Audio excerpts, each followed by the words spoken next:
Naam, karibu tena mtazamaji, asante sana kwa kuchagua kutazama taarifa za KTN leo Alhamisi hii. Waumini wa dini ya Kiislamu humu nchini wamempokea kadhi mkuu mpya hii leo katika msikiti wa Masjid uliopo hapa Nairobi. Akizungumza na waandishi wa habari, kadhi mkuu Abdul Halim Hussein amesema atafanya kazi kwa ukaribu sana na jamii ili kuhakikisha kwamba kuna umoja. Hussein pia akitumia fursa hiyo kuwaombea Wakenya na dini zote kuwa na mshikamano. Tuko hapa kwa sababu ya kadhi wetu mkuu mpya ambaye tunavyojua kisheria kwamba kadhi makao yake makuu huwa ni Mombasa, lakini kama Muslim Marriage Officers wa Nairobi tumeamua kuchukua nafasi hii ili tujumuike naye, na pia sisi kama manaibu wa makadhi tuweze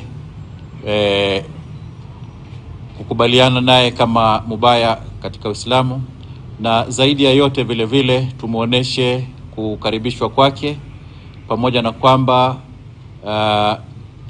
si mgeni kwetu sisi ambao tuko Nairobi. Familia ni muhimu kabisa. Tukiweza kuwashikanisha Waislamu, talaka zikipungua, ndoa zikafanikiwa, watoto wakiangaliwa vizuri, wakasomeshwa, mirathi ikagawanywa kwa uadilifu, tutapata jamii ambayo imeshikana, na hiyo itapelekea kupata Wakenya vile vile ambao wako na nguvu, ambao watachangia katika siasa, katika iktisadi na katika mambo mengine. Lakini vile vile tutasisitiza kuboresha mahusiano na mambo ambayo katika hizi dini zote yanashirikiana. Utakuta dini nyingi malengo yao ni ya amani, ya maendeleo, ya mshikamano.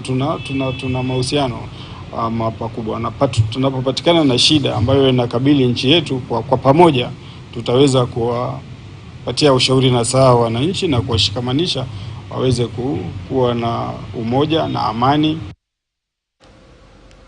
Naam, hongera sana kadhi mkuu.